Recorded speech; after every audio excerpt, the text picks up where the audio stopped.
우리는 왕의 자녀의 삶. 더 이상 우리는 사단의 종의 자녀가 아닌데. 아멘. 할렐루야. 여러분 취하시기를 축복합니다. 오늘 말씀 속에 취하는 귀한 시간이 되시기를 축복합니다. 저희가 저녁마다 지금 사무엘서 말씀을 강론하고 있습니다. 매일 밤 월요일부터 금요일까지 간사님들이 할 때는 아니지만 제가 말씀을 선포할 때는 사무엘서를 강론하고 있습니다.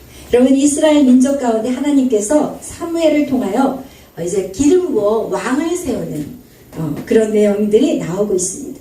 하나님은 족장 시대를 지나서 아브라함의 족장 시대를 지나서 또 이제 사사의 시대를 거쳐서 그 다음에 왕정 시대 점점 역사를 이끌어가고 있었습니다. 그리고 사무엘서는 이 왕정 시대의 도립에 대한 내용이에요.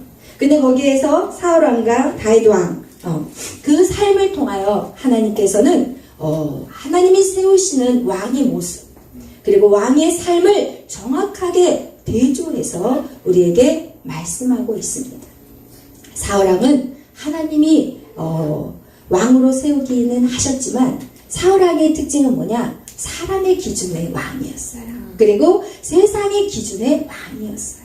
사울은 좋은 집안의 아들이었고 그리고 모든 것을 갖추었고 그리고 모든 이렇게 외모나 그리고 그의 어떤 언행이 사람들의 눈에 괜찮은 사람이야 이런 왕이었어요. 그렇지만 다윗은 전혀 달랐어요. 세상의 기준으로는 너무 택도 없이 부족한 사람이었어요. 아버지조차도 이 다윗을 좀 특별한 존재로 생각하지 않았어요. 다윗은 불러오지 않았어요. 사무엘의 그 초청에 다윗은 제외되었어요. 그리고 사무엘 역시도 다윗을 몰라봤어요. 그죠? 그럴 때 하나님이 사무엘에게 이렇게 말했어요. 야, 나는 사람의 외모를 보지 않아. 나는 사람의 중심을 봐. 아멘. 사람의 중심. 하나님이 세우고 싶은 왕의 모습은 우리가 보는 겉으로 보여지는 모습이 전혀 아니라는 거예요. 눈에 보여지는 것을 절대로 눈에 보여지는 대로 하나님은 평가하지 않는다는 거예요. 우리의 마음, 여러분의 마음의 중심을 가지고 하나님은 사람을 세우신다고 성경은 말씀하고 있어요. 우리가 주목하는 것은 보이는 것이 아니라고. 우리가 주목하는 것은 보이지 않는 것이고 보이지 않는 것이 영원하다고 고린도후서 4장에서 말씀하고 있습니다. 하나님의 눈은요, 우리가 보는 세상적인 관점과는 너무 다르다는 것입니다. 하나님이 사무엘서를 통해서 우리에게 무엇을 깨닫게 하시는가? 이거 굉장히 중요해요, 여러분. 하나님이 세우시는 사람. 우리는 다 왕같은 제사장이에요. 여러분과 저는요, 왕같은 제사장. 여러분은 왕의 자녀들이에요. 하나님은 우주 만물의 왕이세요. 만왕의 왕, 만유의 주예요. 그분의 자녀. 여러분은 왕의 자녀들이에요. 아멘. 믿으시나요? 아멘. 아멘 안 하는 사람이 있어요. 마스크 써도 다 보여. 마스크가 안 움직이고 있어 지금. 여러분은 왕의 자녀입니다. 아멘. 제일 크게 들썩거리는 사람. 그 믿은 대로 되는 것입니다. 하나님이 어떤 사람을 세우는지 성경 우리에게 가르쳐주고 있어요. 하나님은 오늘도 여러분이 왕의 자녀로 세워지기를 원하세요. 그리고 그것이 하나님의 꿈이에요. 하나님의 꿈이 있다면 여러분이 하나님의 왕의 자녀가 되는 것이 바로 하나님의 꿈이시다. 다윗의 시편 중에서 오늘 읽은 27편, 이것은 다윗의 중심을 보여주는 장면입니다. 다윗의 중심을 보시고 하나님이 그를 왕으로 세우셨어요. 그런데 27편의 이 기록은 역사적인 배경을 보면 이 27편은 어떤 내용이냐면 사실은 이 다윗이 압살롬, 그죠? 자기의 아들, 셋째 아들 압살롬이 반역을 일으켰어요. 그리고 나서 자기 아버지를 죽이기 위해서 지금 예루살렘 성전으로 막 쳐들어오고 있을 때 이 도망을 가는 거예요. 이 다윗이 도망을 가면서 지은 시가 바로 오늘 시편 27편의 말씀이에요. 그런데 이 27편을 보면은 그가 사실은 사울에 의해서 많은 이 쫓김을 도망자의 삶을 15년을 살았는데 지금 다시 자기 아들로 인해서 이제는 편안해졌구나 생각할 그때 다시 도망자가 되는 거예요. 그런데 그가 쓴 27편을 보면 이제 도망자인 그의 모습에는 확고한 믿음이 있었어요. 흔들림 영성이 있었다니까요. 27편은요 달랐어요. 이전의 다윗의 모습과는 달랐다는 거예요. 왕의 자녀인 우리들이 이 땅에서 어떻게 살아야 하는지, 그거에 대해서 여러분하고 오늘 다시 어떻게 이렇게 바뀌었는지, 그리고 그거를 바꾸게 한 것이 무엇인지, 여러분 그것을 여러분하고 나누는 시간이 될 것입니다. 먼저는 다윗은요 하나님이 어떤 분이신지 정확하게 알았어요. 오늘 27편 1절 다 같이 읽겠어요. 시작. 여호와는 나의 빛이요 나의 구원이시니 내가 누구를 두려워하리요. 여호와는 내 생명의 능력이시니 내가 누구를 무서워하리요. 네, 그래요. 여기서 이 다윗은요 그동안 살아온 삶을 이렇게 보면은 사실 앞이 깜깜한 시간이었어요. 그죠? 어두운 인생 가운데 있었어요. 그런데 그 가운데 어떻게 해요? 주님이 빛 가운데 찾아오셨어요. 주님이 빛으로 찾아오셨어요. 그리고 그가 사망의 음침한 골짜기를 다녔어요. 어떻게 해요? 사울 때문에 그는 깜깜한 미래가 안 보였어요. 여러분 1년도 아니에요. 2년도 아니에요. 3년도 아니에요. 여러분 한번 여러분의 삶에서 한번 돌아보세요. 몇 년 됐어요? 여러분 몇 년 됐냐는 거예요. 1년도 아니고 2년도 아니고요. 장장 15년이라는 뜻이에요. 깜깜했어요. 앞이 막막해서 하나님 이거 언제 끝나요? 하나님 이 기간이 언제 끝나요? 언제 이것이 끝나겠어요? 이런 상황 속에 다윗은 빛으로 주님이 찾아오셨고 그를 구원자로 찾아오셨고 그리고 그의 생명의 구주로 찾아왔어요. 한 번도 그 위기 상황에서 다윗의 목숨을 건들지 않았어요. 그 누구도 손을 댈 수가 없었어요. 아멘. 여호와는 자신의 생명의 능력임을 아주 뼈가 저리도록 느꼈어요. 뼈가 저리도록. 다윗은 그러면서 고백한 게 있어요. 나의 빛, 나의 구원, 나의 생명. 여러분 이게 중요해요. 그것이 너의가 아니라 나라는 거예요. 나의 구원자예요. 나의 생명. 그런 고백이 여러분 안에 없다면 여러분 아직 훈련이 더 필요하다는 거예요. 그분이 진짜 나의 구주가 돼야 돼요. 우리가 찬양을 쉽게 마구 해요. 주를 위해서 죽겠노라. 우리가 얼마나 막 찬양 아무 생각 없이 넉넉고 비바람이 몰아쳐도 내가 주를 위해 죽노라 막 아주 목청은 터지게 아무 생각 없이 던져. 그리고 우리가 성경 공부를 하면서 우리가 하나님에 대해서 얼마나 지식이 많아요. 그죠? 하나님 여러분 모르는 게 뭐가 있어요? 예수님에 대해서 말해봐요. 구구절절 얼마나 말을 잘하는지. 여러분 그런데 우리가 이런 지식이 아니라는 거예요.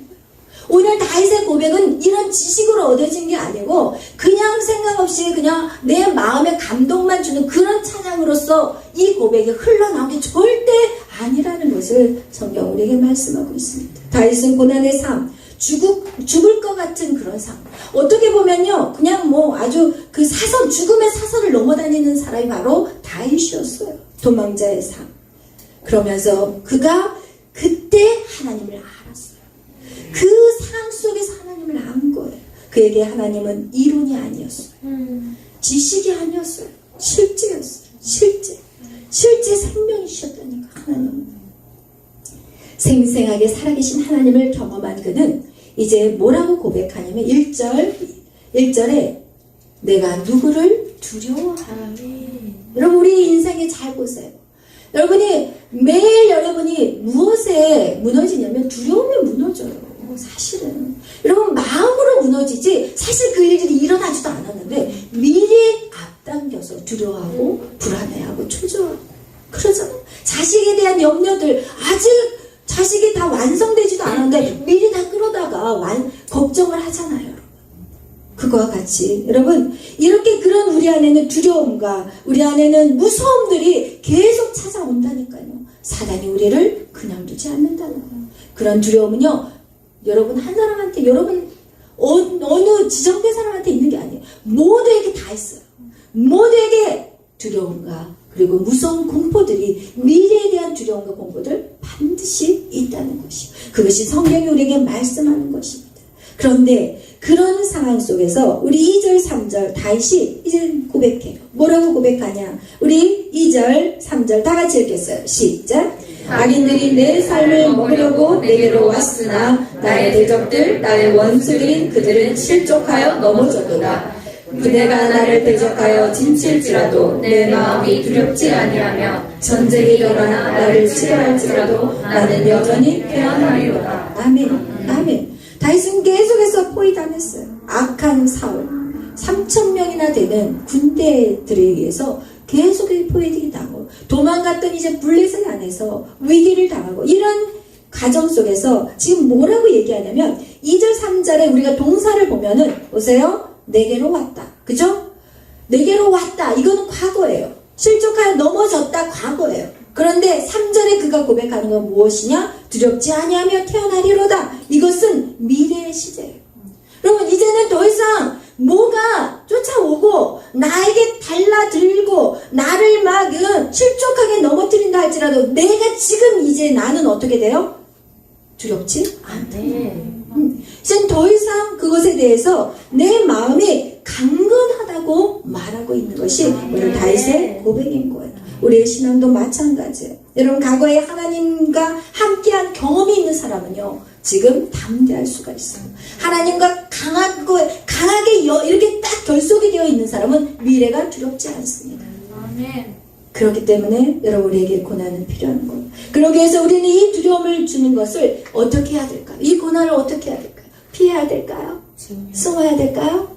직면하는 거예요. 아멘. 직면하는 거예요.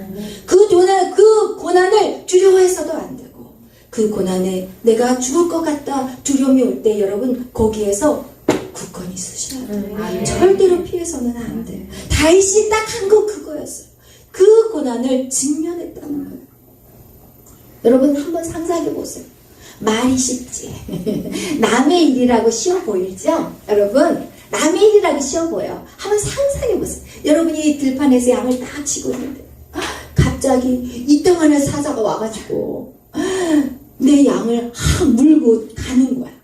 그렇다면 여러분 어떻게 하겠어? 여러분이 그 상황 속에서 여러분은 그냥 멈춰 있을 거야. 그리고 그냥 보지 말자. 그리고 어떤 사람은 나무 위로 기어 올라갔을 거야. 각자의 포지션은 각각 다르지만 똑같아요.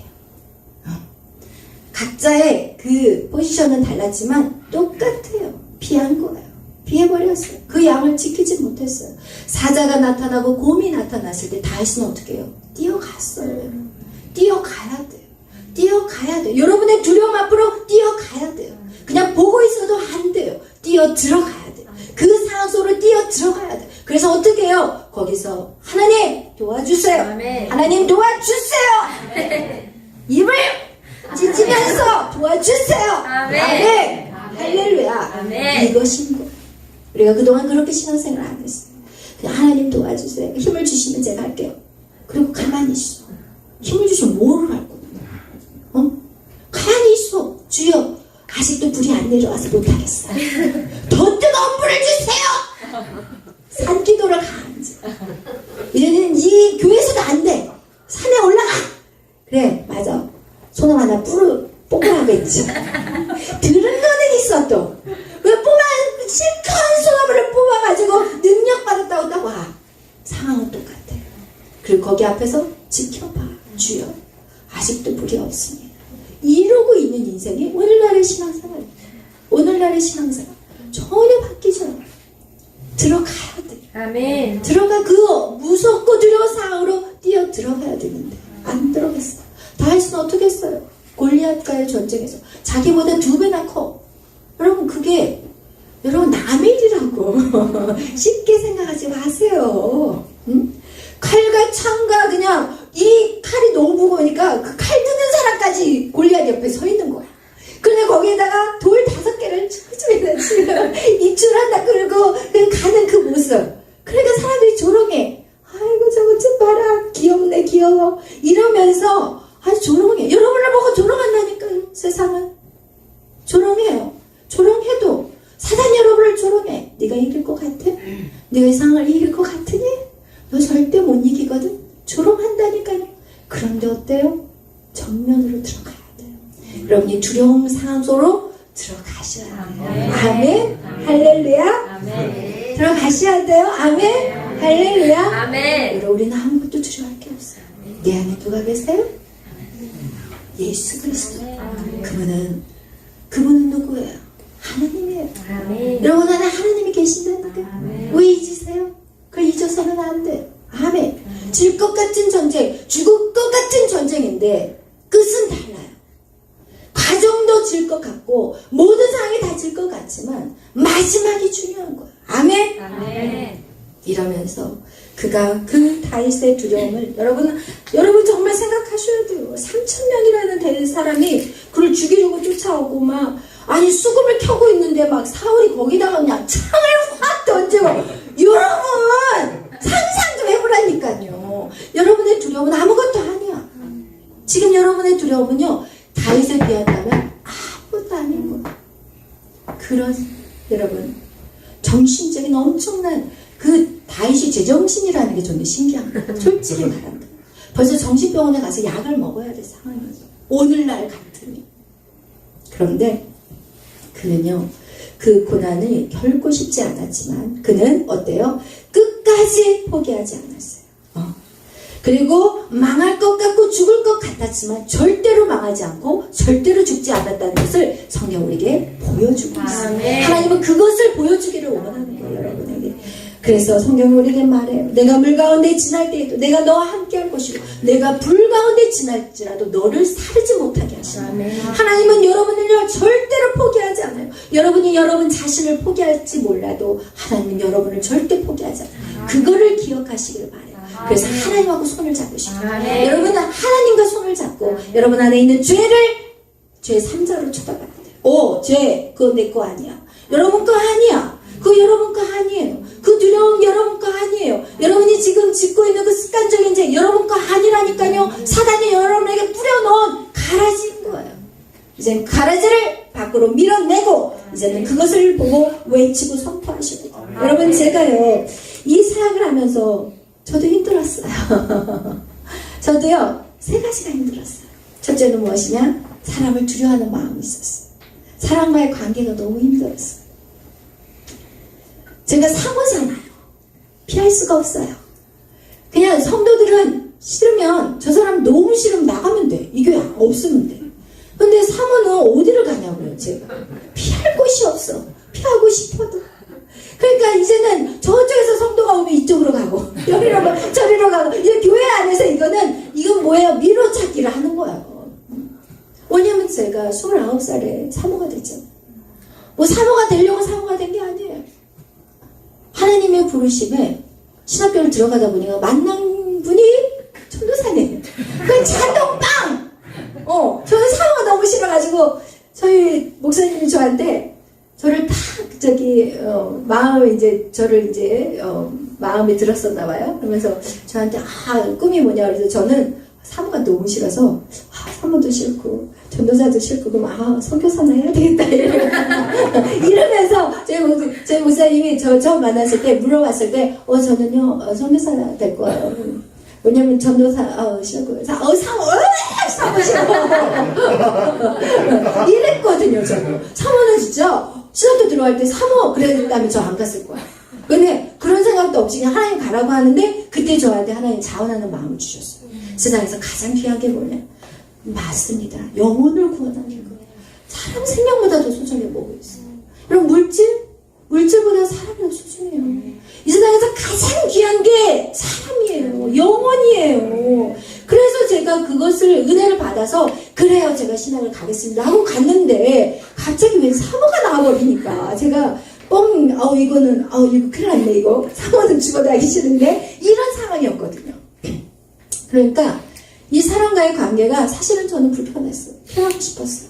그리고 두 번째로 저는 사역을 잘할 수 있을까라는 두려움이 있었어요. 저는 준비되어 있지 않았었거든요. 제 마음 스스로가 사역에 대한 준비되지 않았다고 생각했어요. 사실은 그런데 하나님 일찍이 저를 준비시켰어요. 왜냐면 제가 중학교 때부터 주일학교 교사를 했고 그리고 하여튼 하나님이 저는 제가 준비가 전혀 안 됐다고 생각을 했지만 교회 안에서 자랐기 때문에 늘 훈련이 돼가고 있었던 걸 제가 모르고 있었던 거예요. 그리고 셋째로는 무엇이냐? 물질에 인한 어려움이었어요. 그래서 사실은 사역을 하면서 제가 두려움이 있을 때마다 숨어버렸고 그리고 물질에 대한 어려움으로 인해서 늘 하나님을 원망했어요. 첫 번째는 남편을 원망하고 두 번째는 하나님을 원망했어요. 이와 같이 제 안에도 있었어요. 그래서 처음에는 어떻게 했겠어요? 처음에는 도망다녔어요. 저의 두려움에 직면하지 않았어요. 도망다녔어요. 이리 도망가고 저리 도망가고 사람을 보면 사람을 피하고 그리고 나서 또 사역을 하라고 하면 숨어버리고 그리고 물질에 대한 어려움이 오면은 그거 역시도 하나님 앞에 직면하지 않고 계속 하나님 남편을 쥐잡듯이 잡아버리고 그리고 하나님을 원망하고 이런 삶을 살았어요. 그런데 이것을 어떻게 돌파했을까요? 4절을 읽겠습니다. 오늘 4절 말씀 시작. 내가 여길 바라는 한 가지 일 그것을 구하리니 곧 내가 내 평생에 여호와의 집에 살면서 여호와의 아름다움을 바라보며 그의 성전에서 사모하는 그것이라. 아멘. 할렐루야. 아멘. 제가 첫 번째, 두 번째, 세 번째 이 두려움과 이 무서움 이것을 어떻게 돌파할 수 있었냐면 여호와의 집에서 살면서 여호와의 아름다움을 바라보면 그리고 그의 성전을 사모하는 그것이었어요. 여러분 제가요 사모가 아니었다면요 제가 이렇게까지 올라가지 못했어요. 저는 피할 데가 없었어요. 성전에 살아야만 했었어요. 여러분 이것이 저에게는 그때는 몰랐어요. 그때는 저에게 하나님 안전하시지 않으시네요. 하나님 한 가지 실수가 바로 저를 사모시키는 거예요. 제가 이러고 살았던 저에게 하나님에게 제가 지금은 하나님 제가 사모가 된 게 너무 감사해요. 왜 도망가지 않고 성전에 있었다는 게 어쨌든 죽으나 사나 성전에 있었다는 게 이것이 바로 저에게는 엄청난 축복이었고 저에게는 엄청난 돌파였어요. 제가 왜 매일 밤 우리 여기에 나오신 분들하고 매일 밤 예배를 시작했겠어요? 왜 제가 매일 밤 예배를 시작했겠어요? 주님의 성전을 사모하며 주의 얼굴을 구하는 것이 이것이 모든 것을 돌파한다는 것을 제가 깨달았기 때문에 제가 첫 번째 사람을 두려워하는 마음이 있었다고 했죠. 그래서 내 안에는 늘 사람이 나를 싫어한다는 어떤 사람들이 나를 싫어하면 어떻게 하지? 사람들이 나를 알게 되면 실망할 거야. 이런 생각을 제가 했다니까요. 그리고 나서 사람들이 어떻게 나를 무시하면 어떻게 하지? 그리고 사람들이 말하는 것에 굉장히 아주 그냥 예민하게 이 안테나를 딱 세워가지고 혹시나 나를 무시하는 말을 하지 않나 이런 삶을 제가 살았어요. 그래서 사람들의 기대치를 채우기 위해서 어떻게 보면 내가 아닌 저의 어떤 칼라가 아닌 그냥 사모의 어떤 틀을 만들어가지고 사람들의 말에 맞춰가면서 제가 사모는 이래야 돼 그럼 그거에 또 맞춰 살다가 또 사모는 이래야 돼 이렇게 살다가 저렇게 살다가 와 이건 진짜 사는 게 아니라 죄가 없는 거예요. 그 안에 죄가 없는 거예요. 제가 그렇게 살았다니까요. 그래서 하나님이 성경에 분명히 말씀하시길 너는 어여쁜 자야. 너는 정말 존귀한 자야. 너는 나의 보석이야. 나의 보배야. 너는 나의 것이야. 이렇게 하나님이 성경에서 계속 제가 가르치고 또 저도 이 성경을 읽으면서 이 성경의 말씀이 그냥 이론인 거예요. 일도 내 것이 안 느껴졌어요. 제가 그렇게 살면서 그런 가운데서도 열심히 사역을 해야 되니까 열심히 기도는 해야 되니까 열심히 주님 안에 붙어 있었던 거 그거 하나 제가 유일하게 할 수 있는 거 저 예배를 빼먹을 수 없잖아. 제가 어디로 도망가겠어요. 예배를 빼먹을 수가 없는 거예요. 그냥 슬프나 그냥 괴로우나 고통스러우나 이 자리에 굳건히 지킬 수 있는 그 자리가 바로 그 은혜가 결국은 하나님이 나를 점점 바꿔가기 시작했던 거예요. 어느 날 말씀을 그날도 전하고 그를 집으로 터벅터벅 걸어갔는데 또 사단이 저를 공격해 왔어요. 야 사람들이 그렇다고 해서 너를 좋아할 것 같아? 네가 그렇게 한다고 사람들이 바뀔 것 같아? 막 이러면서 제 안에 또 사단의 생각을 준다는 거예요. 여러분 안에 들어오는 모든 부정적인 사고들은 생각들은 다 악한 마귀들이야. 아멘? 성령은 그런 말씀을 주지 않아요. 너는 소중해. 너는 아름다워. 너는 그러면서 성령께서 저에게 주시는 마음이 야, 너 왜 사람들을 신경 쓰니? 내가 너를 사랑한다고 하잖아. 내가 너를 위해 죽었다고 하잖아. 근데 왜 너는 사람들을 신경 쓰니? 그러면서 하시는 말이 나는 너를 사랑하는데 내가 나를 사랑하지 않는다고 얘기하시더라고요. 그래서 그때 제가 주님 그래요. 이제는 세상 사람 신경 쓰지 않을게요. 교회 사람 신경 쓰지 않을게요. 저를 만드신 칼라대로 제가 할게요. 사실은 저는요 되게 좀 유머가 있어요. 되게 즐겁게 항상 재밌게 살아서요. 그러니까 저희 가정 안에서 우리 메리가 즐겁게 사는 이유가 뭐냐면 저희 집에서는 제가 되게 웃긴 얘기 잘하거든요. 되게 깔깔거리고 웃을 때가 참 많아요. 근데 목회 안에 들어오면은 기가 죽어요. 주눅 드는 거예요. 잘못 말해가지고 실수하면 다른 사람들의 상처를 받으면 어떻게 할까? 또 이 말을 했다가 나한테 뒤통수를 때리면 어떻게 할까? 이런 불안함 때문에 제 안에 있는 좋은 칼날을 그냥 덮어버리고 살았던 거예요. 그래서 그 뒤로부터는 그래 푼수가 되자. 사람들이 나를 어떻게 생각하든 상관없어. 그것은 그 사람의 기분에 따라 그때가 내가 좋아 보이면 좋은 것이고 그날 기분이 나쁘면 자기가 밖에 나와서 아니 자기 집에서 남편하고 싸우고도 왔으면 내 꼬라지가 다 싫을 것이고 자기가 기분이 좋으면 내 모든 모습들이 다 예뻐 보일 거야. 이렇게 이제 마음이 들더라고요. 사람은 신경이 하나도 들지 않더라고요. 왜? 사람들은 사실은요 우리에게 관심 없거든요. 여러분 생각해봐요. 지금 이렇게 만났을 때는 안녕 막 어떻게 지내? 기도 많이 하고 있어? 막 이러지만 여러분 사실 딱 집에 들어가면은 그거 신경 쓸 시간 있어요? 여러분조차도 사랑하고 싸우기도 힘들고 여러분조차 마음조차 가늠하기도 힘든 그런 삶을 살아가잖아요. 사실은 우리가 하나님을 정말 제대로 믿는 사람들은 상대를 근심하고 염려하고 기도해주지만 실상 우리 교회 안에서 정말 대부분의 사람들은 관심 없어요. 그냥 집에 가면 자기 삶 사느라고 끝이야. 자기 자식들 돌보고 자기 남편 보고 자기 집안의 막 그 상황들을 그거 하느라고 다른 사람 사실 신경 못 쓰는 경우 태반이라는 거예요. 근데 우리는 너무 사람들에게 신경 써. 인생의 전부를 사람 신경 쓰다가 끝내버려. 그럼 절대로 그래서는 안 된다는 것을 여러분 깨닫기를 축복합니다. 아멘. 그래서 여러분 이렇게 우리가 오늘 성경을 보면은 이런 말씀이 나와 있어요. 여호와께서 내게 이르시니 너는 내 아들이라. 오늘 내가 너를 낳았다고 얘기하고 있어요. 그래서 여러분 우리가 기억해야 될 것은 여러분이 여러분 자신이 어떻게 보이든지 그건 여러분의 눈이지만 하나님의 눈은 달라요. 너는 내 아들이야. 너는 내 아들이야. 네가 너를 어떻게 바라보든지 중요하지 않아. 내가 너를 만들었고 나의 만드심은 스페셜이야. 특별한 거야.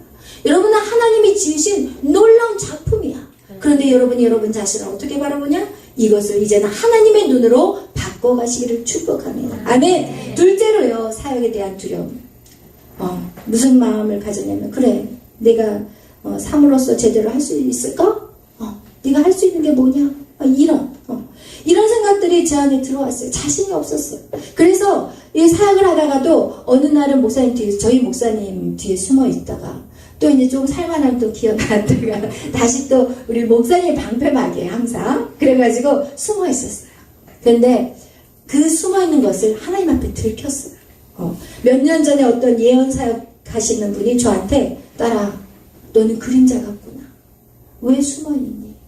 너는 닭이 아니야. 넌 독수리야. 왜 닭장에 숨어 있니? 그 얘기를 저한테 그 사역자가 저를 딱 처음 보는데 그 얘기를 딱 하시더라고요. 왜냐면 제가 숨어 있었어요. 왜냐면 저는 이 사역이 너무 즐거웠어요. 그런데 제가 항상 생각하는 게 뭐냐면 저도 목사님 계시니까 항상 제가 목사님보다 앞서 나가면 안 된다는 마음을 항상 가졌어요. 제가 교회 안에서 머리가 두 개가 되면 안 된다는 생각을 가졌는데 제가 가끔씩 어떤 실수를 하냐면 저희 목사님이 어떤 얘기를 하실 때 목사님 그거 하면 안 돼요. 이런 말을 중간중간 제가 던질 때가 있어요. 성도들이 있을 때. 그래서 제가 저를 막 치면서 절대 안 돼. 내가 더 죽어야 되겠구나. 내가 더 숨어야 되겠구나. 이러면서 이게 방법이 틀린 거야. 숨는 게 아니라 정말 지혜롭게 말을 하는 훈련들을 했어야 되는데 자꾸 이것이 제 안에 부정적으로 내가 오늘 실수했구나 생각을 하면서 입을 막아버리는 게 실수가 아니에요. 그렇게 하는 것이 아니었는데 그리고 숨어버리는 게 이게 방법이 아니었는데 잘못 알았던 거예요. 그래서 자꾸 사역을 뒤로 빠져버리고 목사님한테 하시라고 그러고 저는 그냥 뒤에서 기도만 하려고 그러고 그냥 이런 식으로 자꾸 저를 숨겨버렸어요. 그런데 그 예언하시는 분이 저한테 그 얘기를 딱 하셨을 때 제가 거기서 딱 잡았어요. 그렇구나. 나에게 주신 사역은 내가 해야 되겠구나. 이러면서 제가 매일 밤 예배 드리는 거를 시작하기 시작합니다. 왜냐면 처음에 한 3, 4개월 하다가 제가 중간에 딱 내려놔 버렸거든요. 왜냐면 제가 나서는 게 싫더라고요. 그래서 저희 목사님도 가끔씩 그런 얘기를 은연중에 하셨고, 왜냐면 제가 이 사역을 한 게 아니라 말로 목사님한테 실수할 때가 많았기 때문에 제가 일부러 뒤로 빠졌는데 그것은 하나님의 방법이 아니었던 거예요. 그래서 제가 그때부터 다시 예배를 시작했어요. 매일 밤 예배를 시작할 때가 바로 그 예언 사역을 하신 분을 통해서 제가 그 일을 했는데, 여러분 여기서 우리가 기억해야 될 것은요, 이 모든 우리의 사역들 있잖아요. 사역뿐만 아니라 우리의 모든 삶은요, 주님과의 어떻게 관계되어 있는지, 이것이 진짜 중요한 거예요. 여러분 제가 이렇게 설교하는 거, 여러분 이렇게 아무리 수많은 말을 한들 내 안에 주님의 안 계신다면, 내가 주님과의 그 친밀감이 없다면 이 말은요 쓰레기예요. 여러분 솔직히 말한다면 쓰레기예요. 제가 주님과의 친밀감이 없다면 제가 누구를 고칠 수 있겠어요? 설사 누군가를 고칠 수 있지만 그 고침으로 인해 저는 완전 교만함 덩어리가 되어서 가장 악한 일을 하는 그런 목회자가 될 것입니다. 여러분 우리의 모든 사역 안에 주님과의 연합이 없이는요 절대로 이 사역을 할 수가 없어요. 주님과 연합된 자만이 축사할 수 있고, 연합된 자만이 누군가를 회복시킬 수가 있고, 주님과 연합된 자만이 하나님의 놀라운 일들을 감당할 수 있다는 거예요. 근데 그것을 몰랐어요. 그것을 몰랐다는 거예요. 여러분 그래서 여러분 우리가 정말 주님 안에서만이 참 안식이 있다는 것을 기억하시기를 축복합니다. 그래서 성경 우리에게 말하고 있어요. 수고하고 무거운 짐진 자들아 다 내게로 와라. 내가 너의 모든 것을 짊어질 수 있다는 거예요. 그래서 주님과 함께 우리는 멍에를 같이 매야 돼요. 주님과 멍에를 매야 되는 거예요. 그럴 때 어떻게 해요? 강하신 그 주님이 나를 이끌어가고 나의 모든 나를 통해서 나는 주님의 그릇으로 사용되는 것이지 내 안에 능력은 절대 없다는 것을 여러분 기억하시기를 축복합니다. 그래서 여러분 우리가 주님과의 친밀감, 주님과 동행하는 것이 하나님이 나와 함께 있는 것이고, 그것이 바로 능력이에요. 오늘날 많은 사람은 능력을 잘못 알아들었어요. 능력을 마치 불 받는 것이라고 생각해요. 그리고 능력은 큰 은사를 받는 것이라고 생각해요. 그런데 능력이신 그 하나님이 나와 함께하는 것, 임마누엘 되신 것이 바로 우리의 능력이 되는 것임을 기억하시기를 축복합니다. 그래서 우리가 이 보배를 질그릇에 담은 것, 아멘, 이해되시죠? 우리의 이 질그릇에 주님의 그 보화 같은 주님이 우리 안에 있을 때 우리가 모든 싸움을 싸워 이길 수 있다는 것입니다. 아멘. 셋째로 저에게 어려운 부분이 또한 여러분에게 마찬가지지만 재정이었어요. 여러분 이 재정, 처음 재정의 돌파를 맛보게 되는 것이 사실은 결혼하면서부터 계속 재정이 어려웠어요. 결혼 전에는 뭐 풍족한 사람은 아니었지만 어렵게 살아보진 않았는데, 결혼하자마자 이제는 목회자의 길을 남편하고 같이 이제 가면서, 사실은 그것은 누구나 다 통과해야 될 거예요. 목회자뿐만 아니라 평신도들 역시도 반드시 재정의 훈련은 통과되어야 될 부분이에요. 근데 제가 이제는 재정의 그 계속 힘든 어떤 그런 과정 속에서 저희가 살다가 한 2019년도 저희가 이제 3층, 여기 밑에 3층 전체를 매입을 했어요. 그것도 진짜 일전도 없이 매입했어요. 오직 믿음으로 했어요. 저희의 시작은 이 교회를 처음 개척할 때도 저희 양조원 목사님이 맨발로 걸어서 시작한 교회였어요. 시작도. 그런데 이 3층을 매입할 때도 사실은 돈이 하나도 없는 상태에서 매입이 시작이 되었고, 그리고 이제 어떻게 하나의 은혜로 매입을 했는데, 그리고 나서 이제 리모델링을 이제 하는 과정에서 어떤 분이 이제 리모델링 비를 하나님 헌금을 하겠다고 작정 헌금을 하셨어요. 작정을 하셨는데 이미 리모델링이 시작이 되었고 모든 거는 이제 들어왔고 자재는 들어왔고 그러고 있는데 그 작정 헌금이 안 들어와 버렸어요. 그러면서 이제 교회 위기가 이제 큰 위기가 온 거죠. 그동안도 뭐 재정에 쉬운 적은 없었어요, 사실은. 매일 쪼들리는 인생을 살았었죠. 그런데 그렇게 2019년도에 정말 가정도 뭐 그렇게 되니까 뭐 사례비도 뭐 원래 뭐 그렇게 사례비를 받고 산 적은 별로 없었어요. 그것조차도 하나님한테 그냥 다 맡기고 나가는 삶이었기 때문에. 그런데 그런 가정도 어려웠고 교회도 너무너무 어려웠어요. 그리고 특히 이제 저희 양준호 목사님 더 힘들죠. 왜냐면 맨 앞장선 사람은 화살바지, 창바지거든요. 그래서 매일 밤 전화로 욕하고, 양준호 목사님 살이 왜 쪘냐? 욕을 하더만 거였어. 이거는 슬픈 얘기지만, 여러분. 왜 이렇게 살이 많이 찌셨냐? 이건 스트레스 살이에요. 우와, 아시잖아요. 공사 현장에 있는 사람들이 이 말이 얼마나 거친지. 목회자라고 봐주겠어요? 없어요. 얄짤 없어요. 그 수많은 욕과 그 수많은 말도 못하게 저는 아마 쓰러져서 죽었을 거예요. 제 목사님이 방패막이었어요. 그래서 하여튼 그런 이제 힘든 시간들, 그리고 이제 어느 정도로 힘들어져 버렸냐면 이제는 교회 불을 다 꺼버렸어요. 관리소에서. 왜냐면 관리비가 한 달에 200만 원이 넘어요. 이 3층 전체가 208평이거든요. 근데 이제 관리비가 그렇게 여기가 비싸잖아요. 이 서울이고 한복판이니까. 그래서 거의 200만 원이 넘으니까 뭐 벌써 한 달, 두 달, 막 5달 되니까 1000만 원이 되고, 1000만 원이 넘어가고, 근데 6달, 7달 되니까 막 1400이 넘어가면서, 그리고 이제 교회가 이제 우리가 매입을 했지만, 은행 융자를 끼고 매입을 했기 때문에 뭐 매달 450씩 나가야 되고, 그러니까 거의 1000단위가 나가야 돼. 근데 이렇게 고난이 있을 때 성도들이 붙어 있을까요? 절대 안 붙어 있어요. 정말 어떤 성도들만 붙어 있냐? 주인 의식을 가진 사람들만 남고 다 떠나요. 그리고 나서 이제는 정말 어렵죠. 매달 이 1000단위가 넘어가는 돈을 집어넣어야 되는데, 헌금은 솔직히 말하면 몇백도 안 나왔어요. 한 2, 300 정도? 근데 그 모든 과정들을 정말 2년이 넘도록 그 과정들을 밟고 있는데, 하여튼 이 리모델링까지 겹치면서 사실은 굉장히 어려웠어요. 그리고 이제 불은 꺼졌죠. 근데 그 당시에 저희가 계속 하고 있었던 뭐냐면 매일 밤 예배 드리는 거였어요. 근데 저에게는 이제 재정에 대한 한 번의 통과가 있었는데, 그게 무엇이냐? 저희 딸 메리를 통해서 제가 하나님이 재정을 붙잡고 계시다는 걸 알았어요. 그래서 제가 이 고난을 더 쉽게 이길 수 있었던 것 같아요. 왜냐면 저희 딸에게 하나님이 그동안 가장 좋은 학교를 보내시면서도 저는 일전 하나도 저희 학비를 낸 적이 없어요. 서울 외국인 학교를 7년을 다녔는데 제가 돈으로 계산해 보니까 2억 7천이에요. 근데 그 돈을 저는 한 푼도 낸 적이 없어요. 하나님이 다 제공하셨고, 그리고 나서 얘가 유학 갈 때도 메리가 엄마 얼마의 학비를 서포트할 수 있어요? 외국은 그걸 써야 돼요. 외국의 그 학비를 얼마를 부모가 낼 수 있는지. 그래서 제가 메리야 제로.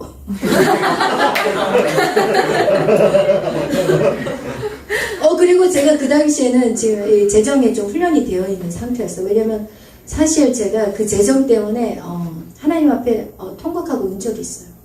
제가 너무 초라하더라고요. 그리고 하나님 언제까지 이렇게 재정에 제가, 왜 뭐 날마다 관리비 내놓으라고 그 아파트에서 관리 소장이 와가지고 문 두드리고 있고, 이런 삶이 너무 지옥 같은 거예요. 그래서 하나님 저 언제 이렇게 살기 싫어요. 막 이렇게 기도했는데 하나님 저한테 여호와가 나의 목자시니 내게 부족함이 없어.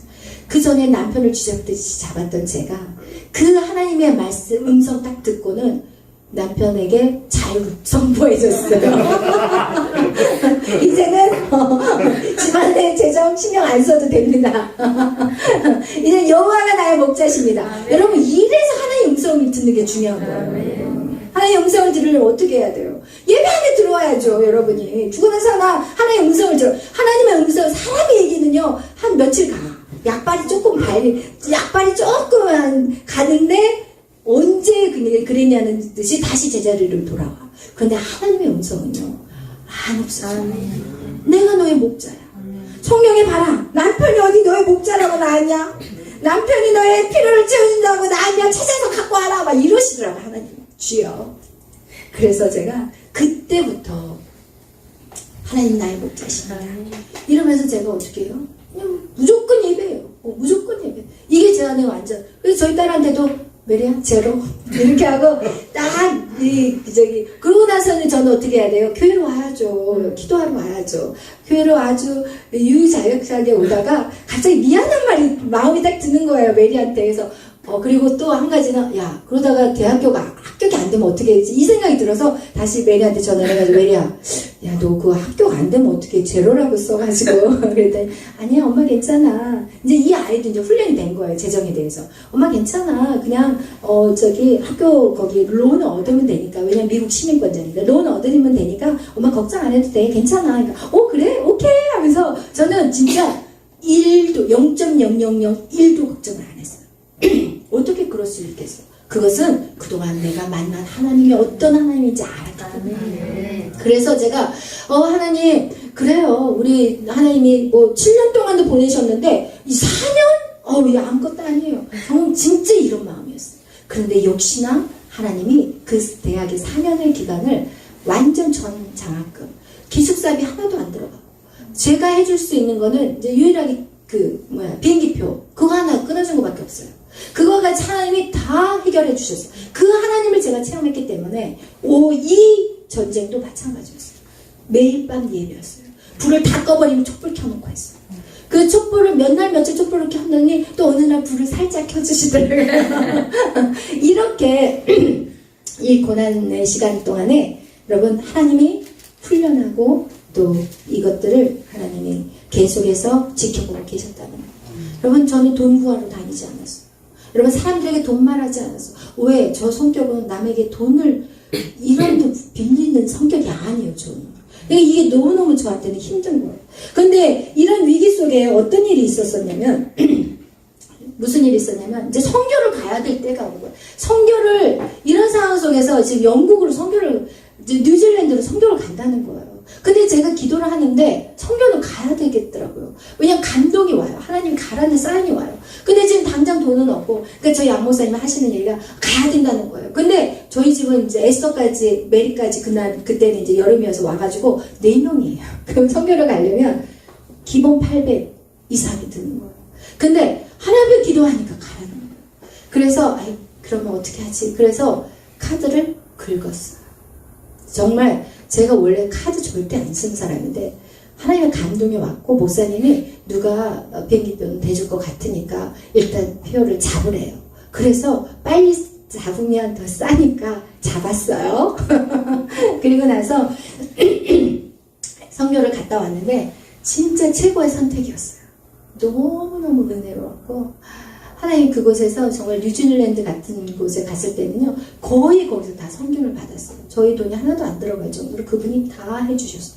근데 하여튼 그렇게 해서 다녀왔는데 아직까지 이제는 어때요? 빚이 있잖아요. 제 안에 빚이 있고 그것 말고도 또 몇 군데 이제 돈들이 들어가야 될 부분들이 있었어요. 그러니까 1000단위 이상의 돈이 필요했었어요. 한 1300, 400이 필요한 상황이었어요. 그런데 할렐루야 어느 날이었어요. 디리리리 이러면서 너무 재밌죠? 네. 어느 날이었어요. 저희 고모 이제 남편이 이제 돌아가셨다는 소식이 왔어요. 그래서 이제 그날도 근데 신기하게 제가요 그렇게 빚지면 저는 다리 뻗고 못 있는 사람이거든요. 걱정도 하나도 안 되고 근데 이제 고모가 이제 남편 돌아가셨다고 그래서 이제 거기를 이제 갔는데 돌아오는 길에 저희 언니가 친언니가 고모 이제 돌아가셨다는 얘기를 고모 남편 돌아가셨다는 얘기를 듣고는 이제 저희 친정 엄마랑 언니랑 해가지고 이제 얼마를 보냈다는 거예요. 그래서 이제 근데 이제 언니한테 내가 언니 어디다 어느 통장에다 보냈어? 그랬더니 제가 안 쓰는 통장이에요. 그 통장은 옛날에 저희 딸 이제 학교 학비 장학비가 들어오는 통장이었고 하여튼 그런 돈이었기 때문에 그 통장은 손을 이제 필요가 더 이상 없으니까 학교가 끝났으니까 그래서 그거를 그냥 버려버렸어요. 찢어서 버려버렸어요. 근데 그 통장에다가 언니가 돈을 왜냐면 옛날에 그 통장을 또 썼거든요. 제가 그리고 이제 여기 와서 이제 제가 신한은행을 가까이 있으니까 신한은행으로 바꿨는데 그 통장은 필요가 없어가지고 다 찢어서 버렸는데 그 번호를에다가 언니가 돈을 넣었다는 거예요. 그래서 이제 그 돈을 이제 찾으러 은행에 갔는데 통장이 번호를 모르니까 제 이름을 댔더니 통장을 다시 만들어 주더라고요. 그리고 이제 언니가 30만 원을 보냈다고 그러길래 그 돈을 액수를 딱 꺼내고 통장 아무 생각 없이 딱 쳐다봤는데 통장에 2,400이 넘게 돈이 딱 있는 거예요. 그래서 제가 통장을 딱 보고 아, 이거 이상하네. 진짜 이상한 거예요. 이거 뭐지? 잘못 찍혔나? 다른 이상한 돈이 여기로 들어왔나 보다. 이렇게 생각했죠. 그래서 제가 은행한테 가가지고, 여기 이거 좀 조회 좀 해봐라. 이게 다른 데로 갈 돈이 여기로 들어온 것 같다. 그래서 그 사람이 딱 조회를 딱 하더만, 이 사람 아냐고 나한테 물어보더라고요. 돈을 입금한 사람을. 딱 보니까 제가 아는 사람이야. 근데 그 사람이 몇 년 전에 매달 생활비를 하라고 저한테 100만 원씩 보내는 거예요. 2년 동안. 근데 여러분 생각해봐요. 만약에 저희 언니가 그 통장으로 돈을 보내지 않았다면 저는 지금도 그 은행에 돈이 있었다고 생각을 못했을 거예요. 그럼 그런 은행에 들어있는 돈들이 그렇게 많대요. 그래서 지금 할렐루야. 내가 이분한테 전화를 했어요. 그러면서 울면서 너무 고마워. 눈물이 나는 거야. 너무 고마워요. 난 돈이 들어와 있는지도 몰랐어요. 어떻게 그렇게 돈을 보내셨냐고 그랬더니 그 당시에는 자기가 사업이 좀 괜찮아서 매달 나한테 보냈다는 거야. 그래서 너무 그래서 제가 너무 감사하다고 막 이러면서 이제 전화를 끊고 모든 빚을 다 청산하고 일단 하나님 앞에 드릴 것부터 다 드리고 그리고 빚을 싹 청산해버렸어요. 할렐루야. 할렐루야. 여러분 저에게는 이런 하나님에 대한 뭐예요? 경험들이 하나님 만난 체험들이 그러니까 저는 이제는요 물질 하나도 두렵지 않아요. 그리고 설사 하나님이 또 어떤 훈련들을 주시고 제가 정말 밑바닥까지 내려간다 한다 할지라도 저는 이제는 그렇게 내려가라고 하시면 그 훈련이 필요해서 내려가라고 하시구나 이렇게 생각하게 될 거예요. 여러분 제가 이런 상황에서 오직 내가 할 수 있는 것은 예배였어요. 저는 악착같이 예배드렸어요. 그것이 제가 살 수 있는 방법이었어요. 제가 이 모든 시간들을 견디고 이길 수 있는 방법은 오직 매일 밤 예배드리고 새벽마다 예배드리고 이거밖에 없었다면 제가 하나님 앞에 할 수 있었다면 이거밖에 없었어요. 사방에 우겨싸임을 당할지라도 쌓이지 않았고 답답한 일을 당해도 낙심하지 않았어요. 거꾸로 들여질지라도 망하지 않는 그것이 바로 우리가 주님 앞에 연합되는 거예요. 그것이 바로 예배라는 것이에요. 그래서 여러분 지금 이 현재도 오늘이 지나면 뭐가 됩니까? 과거가 돼요. 이해가 되세요? 오늘 지금 이 현재도 지나가는 과거가 돼요. 오늘 지금 당장 여러분이 하나님과 동행하며 모든 두려움 안에 직면하게 된다면 여러분 그 고난을 극복해 나간다면요 여러분의 미래를 하나님에게 맡기는 힘이 더 강력해진다는 거예요. 여러분 오늘 현재 여러분에게 주어진 이 시간들 여러분 직면하셔야 돼요. 여러분이 도망 다니거나 피하면 여러분 계속 인생은 도망 다니고 피해야 돼요. 절대로 성장이라는 걸 바라볼 수 없어요. 그러나 그 두려움에 여러분이 피하지 말고 돌진하게 된다면 여러분의 인생은 이제는 하나님의 능력 안에 강력한 일들을 감당하는 자가 될 것입니다. 아멘. 그래서 여러분 두려움에 피하는 것은 악한 사단의 종된 삶을 그 신분을 떠나지 못하는 모습이에요. 여러분이 계속 종된 모습으로 사는 거예요. 여러분이 그 두려움에 떨고 있으면 여러분은 아직도 이 사단의 그 영향력 안에서 헤매고 있는 인생이 되는 것입니다. 여러분 그래서 우리가 이렇게 다윗의 고백같이 우리 그 다음 절 또 읽겠어요. 우리가 다윗이 그 다음 절에 뭐라고 얘기하는지 우리 시편 27편 보겠습니다. 5절 6절 다 같이 읽겠어요. 시작. 여호와께서 험한 날에 나를 그의 초막 속에 비밀히 지키시고 그의 장막 은밀한 곳에 나를 숨기시며 높은 바위 위에 두시리로다. 이에 내 머리가 나를 둘러싼 내 원수 위에 들리리니 내가 그의 장막에서 즐거운 제사를 드리겠고 노래하며 여호와를 찬송하리로다. 아멘. 할렐루야. 여러분 이제 다윗은 어떻게 되었냐? 이제는 사방에 땅에서 군대들이 자기를 대적하고 압살롬이 자기를 쫓아와도 이제는 그가 소원하는 바람 한 가지는 하나님 내가 예배드리게 해주세요. 내가 어떤 장소에든지 내가 예배하게 해주세요. 하나님의 얼굴을 바라보겠어요. 하나님의 아름다움을 바라보겠어요. 이것이 우리의 고백이 되어야 된다. 아멘. 할렐루야. 그래서 오늘 여러분의 고난의 모든 시간들 그것이 바로 하나님을 알아가는 시간이고 하나님을 안다는 것은 여러분의 두려움에서 자유케 되는 그 시간이 된다는 것을 우리가 기억하셔서 하나님의 자녀, 왕의 자녀로 산다는 것은 이제 두려움을 더 이상 두려움으로 두지 마시고 그것을 돌진하고 돌파해서 격파시키는 저와 여러분이 되시기를 축복합니다. 아멘. 우리 찬양 드리시고 기도하겠습니다. 전능하신 나의 주 하나님 263장 전능하신 나의 주 하나님은 능지 못하실 일 전혀 없네. 우리의 모든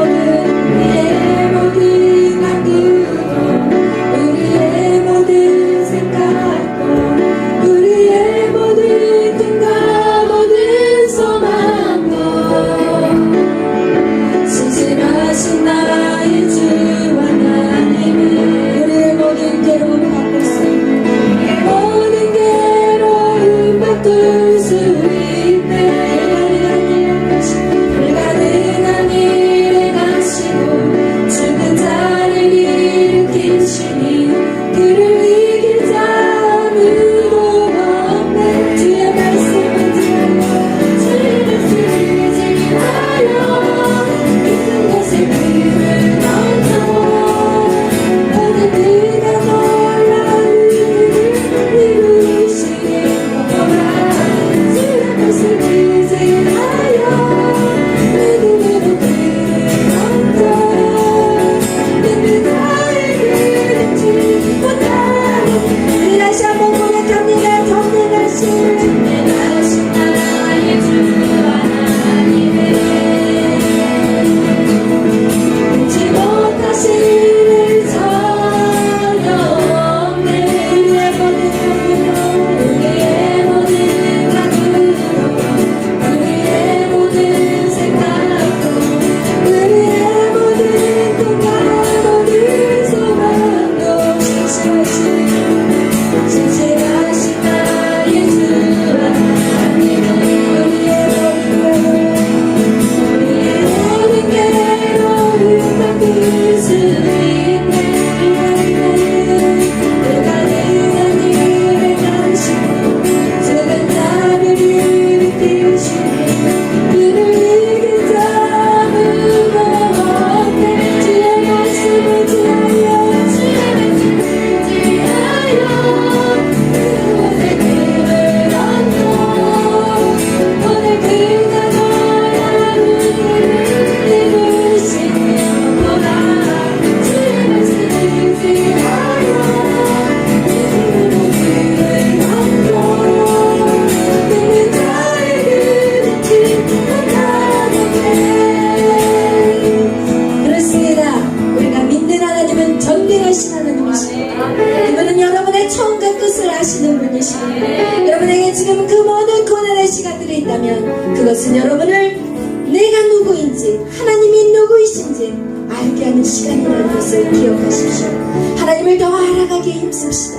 하나님을 생생하게 느낄 수 있도록 여러분 절대로 피하거나 도망치지 마십시오. 그리고 그 하나님이 나에게 어떻게 일하시는지 죽으면 죽으리라 달려가십시오. 절대로 망하지 않습니다. 절대로 죽지 않습니다. 사단 우리에게 너 그 길로 가면 죽어, 너 그 길로 가면 망해라고 말한다 할지라도 여러분 하나님을 신뢰하십시오. 하나님은 여러분을 사랑하시되 죽기까지, 아들을 죽이기까지 여러분을 살리셨습니다. 그 아들을 죽인 것이 아까워서도 여러분을 포기할 수 없습니다. 여러분 기억하십시오. 이 하늘과 땅 그 어디도 하나님의 눈길에서 피할 곳이 없다는 것을 기억하십시오. 그리고 이제는 그 두려움과 싸우십시오. 여러분이 싸울 때 하나님이 여러분을 도우십니다. 여러분이 가만히 있는데 어떻게 도와줄 수 있겠습니까? 여러분이 싸워야만이 그때 여호와의 능력이 나가는 것입니다. 여러분 안에는 예수님이 계십니다. 그 예수님이 일하실 수 있도록 여러분 믿음을 가지고 나아갑시다. 할렐루야. 오늘 기도하실 때 하나님 나에게 믿음을 주시옵소서. 하나님 이제 내가 두려워하는 모든 것에 내가 이제는 정면으로 걸어 나아가겠습니다. 하나님 죽으면 죽으리라 걸어 나아가겠습니다. 주님 내가 쓰러질 때 나를 일으켜 주시고 나에게 다시 새 힘을 주실 그 하나님을 믿고 나아갑니다.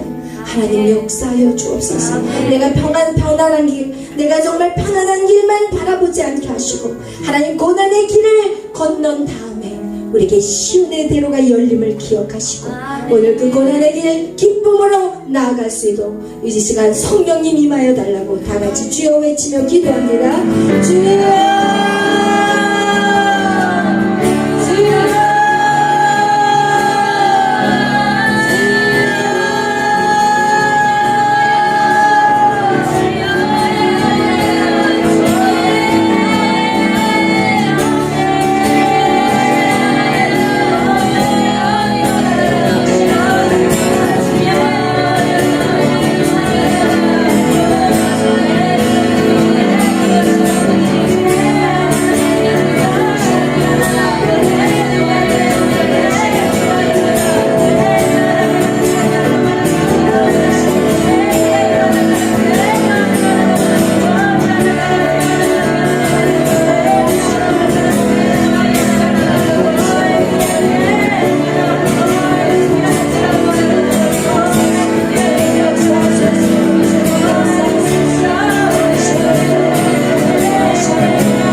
나라와 민족을 위해서 기도하겠습니다. 하나님 이 나라의 민족을 기억하시고 하나님 예배가 회복되게 하여 주옵소서. 하나님 3월이면 정말 너무나도 중요한 시기인데 하나님 교회를 핍박하는 자는 절대로 하나님의 사람으로 세울 수가 없습니다. 교회를 핍박하고 탄압하는 자 그가 아무리 세상에서 똑똑하고 뭔가 살아내 보인다 할지라도 하나님 절대로 교회를 탄압하는 자는 하나님 정말 이 대통령으로 세울 수 없습니다.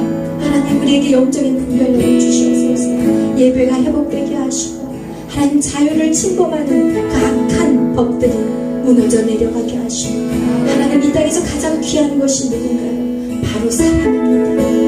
한 영혼 한 영이 너무나도 귀합니다. 인간에게 자유를 허락하신 그 하나님 그러나 세상의 법이 인간의 자유를 빼앗아가려고 할 때 하나님 우리는 그대로 있어서는 안 됩니다.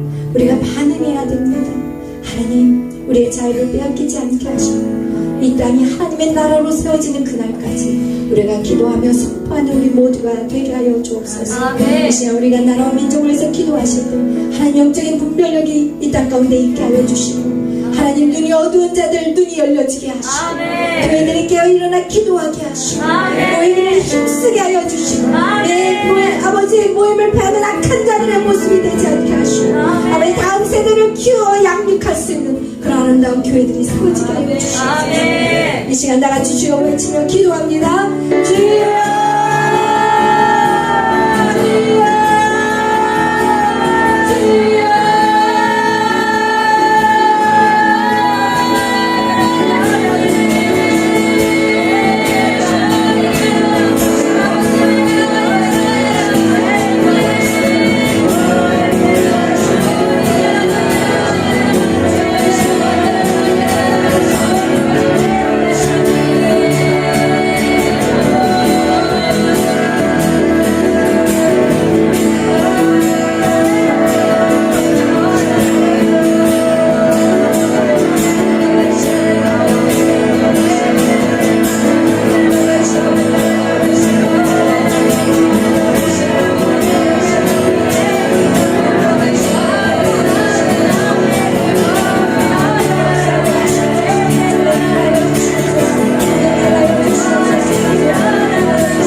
일어나시기를 바랍니다. 내가 이제는 두려움과 무서움에 도망치지 않겠습니다. 아멘. 그런 각오를 가진 분들은 다 자리에서 일어나십시오.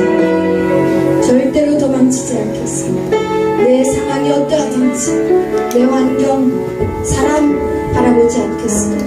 아멘. 나는 이제 두려움과 싸우겠습니다. 아멘. 아버지, 나는 두려움과 싸우겠습니다. 아멘. 이젠 더 이상 무섭지 않습니다. 아멘. 내 안에 예수님이 계십니다. 아멘. 내 안에 예수님을 잊어버렸던 죄를 용서하여 주시고, 내가 두려워했고 피했고 그리고 숨어 있었던 것들을 용서하여 주시고, 이제는 하나님의 자녀, 왕의 자녀로서, 여러분 오늘 성령께서 여러분에게 왕의 자녀로서 안수하실 것입니다. 성령께서 각 심령마다 머리에 안수하실 것입니다. 아멘. 여러분 이제는 더 이상 피하거나 도망치거나 누구를 원망하지 마십시오. 여러분이 넘어야 될, 여러분이 싸워야 할 것입니다. 이 시간 우리가 기도하실 때, 하나님, 내 안에 주의 영을 부어주옵소서. 나는 하나님의 왕같은 자녀입니다. 내가 내 신분을 몰랐습니다. 내가 내 신분을 모르고 진짜 속아서 살았습니다. 하나님, 이제는 아닙니다. 내가 싸울 것입니다. 내가 싸울 것입니다. 죽기까지 싸울 것입니다. 아멘. 죽음의 공포가 와도 뒤로 물러서지 않을 것입니다. 아멘. 우리 다 같이 기도합니다. 주님,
고맙고 감사하신 사랑의 하나님, 주님 보셨죠?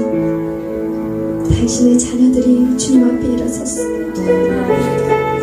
이제는 더 이상 주의 종이 아니라 하나님의 자녀로 섰습니다. 이제는 싸울 것입니다. 이제는 뒤로 물러서지도 않을 것이고 숨지도 않을 것이고 피하지도 않을 것입니다. 어떤 두려움이, 정말 죽을 것 같은 두려움이 몰려온다 할지라도 절대로 피하지 않을 것입니다.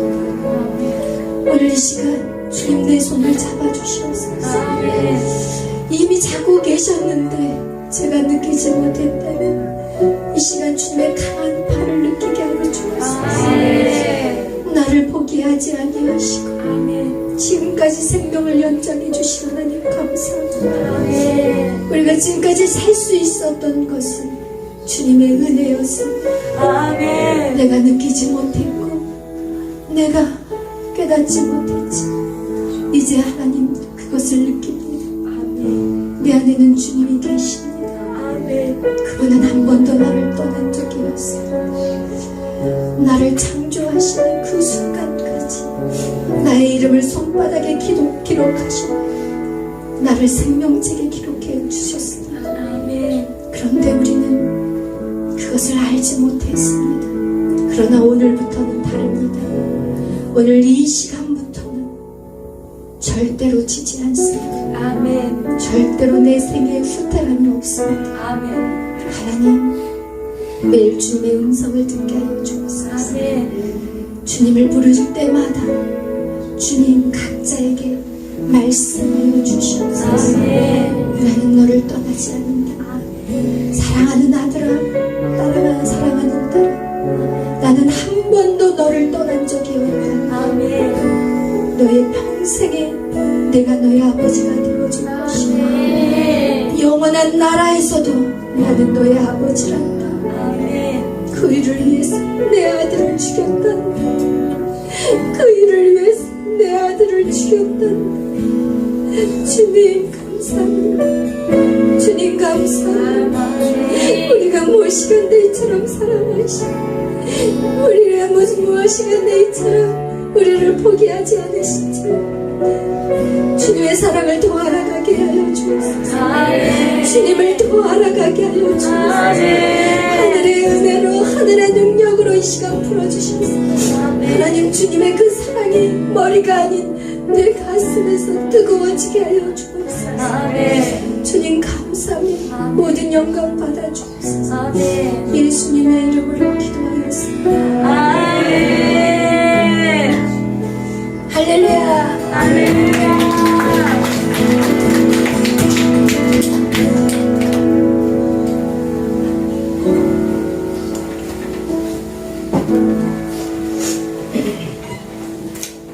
이 시간 하나님 저에게 하라고 하시는 감동이 있습니다. 저는 감동이 생기면 바로바로 즉각적으로 순종합니다. 왜냐면 즉각적으로 순종할 때 주의 음성 듣기가 너무 쉬워요. 이제 오늘 감동이 주신 거는 뭐냐, 우리 희원이를 일어나라고 하십니다. 일어나세요. 길을 돌으세요. 희원이는 하나님 저에게 주신 가슴으로 나온 아들입니다. 그동안 시설에서 20년을 자랐고 그리고 4년을 운둔 생활을 했습니다. 그리고 저한테 잡혔습니다. 저는 절대로 안 봐요. 딱 물어버렸어요. 또 4-5일을 방황 속에 헤매던 희원이를 제가 어저께 가서 잡아왔습니다. 집 앞에 가서 2시간을 보초스다가 끝까지 잡아왔습니다.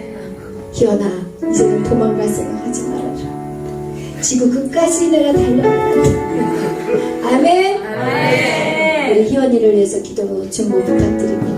하나님의 너무나도 사랑하는 왕의 아들이에요. 하나님 그 왕의 아들 하나님 절대로 포기하지 않으시는 우리 희원이를 통해서 많은 그 아들을 살리는 그 일들, 제가 우리 희원이를 보면서 하나님 처음 주신 마음이, 야, 희원이 저의 어떤 문을 보여주시는 아들이었어요.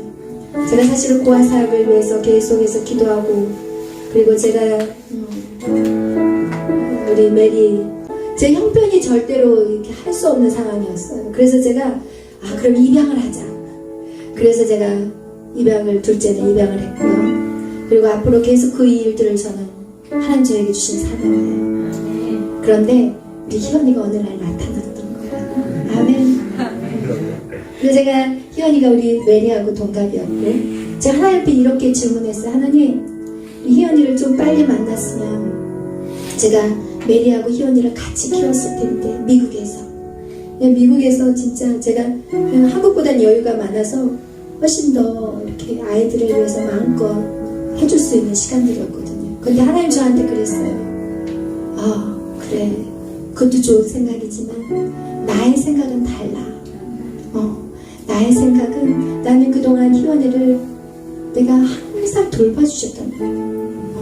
희원이를 항상 돌봐주었고, 그리고 희원이를 통해서 고아를 세우기 위해서 이 아들을 그곳에서 자라게 하신 거예요. 여러분, 우리에게 고난의 시간들이 있어요. 근데 그 고난의 시간이 없었다면 이 아이는 그 일들을 감당할 수 없었을 거예요. 저도 사실 제가 저희 엄마가 저를 시골에 보낼 때가 있었어요. 근데 그게 저한테 굉장한 버려졌다는 그 상처가 있었어요. 그런데 저희 친정 엄마가 좀 몸이 많이 약했고 너무 많이 아팠기 때문에 갈 수밖에 없는 상황이었는데, 어쨌든 제가 그때 저는 버려진 아이라는 그 마음을 제 안에 들어왔고, 그래서 제가 하나님 앞에 울면서 기도했을 때 하나님이 네가 그런 것을 알기 때문에 네가 그 아들을 위해서 일할 수 있다는 거예요. 아멘. 그래서 제가 에스더를 데리고 키울 수 있었던 것이 제가 잘나서 키운 게 아니라 그 아이들의, 버려진 아이들의 마음을 내가 일찍 알았기 때문에 그 아이를 돌볼 수 있었던 거예요. 우리 희연이도 앞으로 저와 함께 그 일들을 할 거예요. 아멘. 지금은 넘어지고 쓰러지고 방황할 수 있어요. 그렇지만 잡혔어요. 주님 안에 이미 잡혔고 또 제 손에 확 잡혔어요. 피할 수 없어요. 아멘. 피하지 마세요. 시간 낭비예요. 앉아주세요. 할렐루야. 사랑합니다. 여기에 있어요.